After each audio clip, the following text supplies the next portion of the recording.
5 মাস না পেরোতেই যুক্তরাজ্যে আবার সাধারণ নির্বাচন চাইছে অনেকে। এ সংক্রান্ত একটি পিটিশন যুক্তরাজ্যের সরকার এবং পার্লামেন্টের ওয়েবসাইটে দেওয়া হয়েছে এবং সেখানে 28 লাখেরও বেশি মানুষের স্বাক্ষর পড়েছে। সাধারণত কোনো পিটিশনে যদি 1 লাখের বেশি মানুষের স্বাক্ষর হয় তবে সেটি পার্লামেন্টে আলোচনার জন্য তুলতে হয়। এক্ষেত্রে এই পিটিশনটিও আলোচনার জন্য তোলা হবে বলে জানিয়েছে পিটিশন কমিটি। তারা বলছে 6 জানুয়ারি ওয়েস্টমিনিস্টার হলে, যেটি সেকেন্ডারি ডিবেট হল, সেখানে এ বিষয়ে আলোচনা হবে।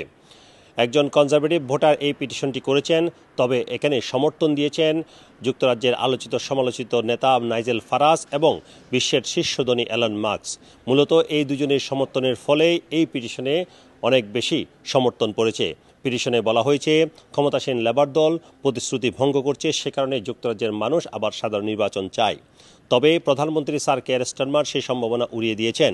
কনজারভেটিভ দল, যেটি বিরোধী দলে আছে বর্তমানে, তাদের প্রধান ক্যামি বর্ডনিচের এক প্রশ্নের জবাবে স্যার কেয়ার স্টারমার বলেছেন সবচেয়ে বড় পিটিশনটি তারা পেয়েছে 4 জুলাই, যেদিন সাধারণ নির্বাচন অনুষ্ঠিত হয়েছে, যেখানে লেবার দল 9.7 মিলিয়ন মানুষের সমর্থন পেয়ে সরকার গঠন করেছে।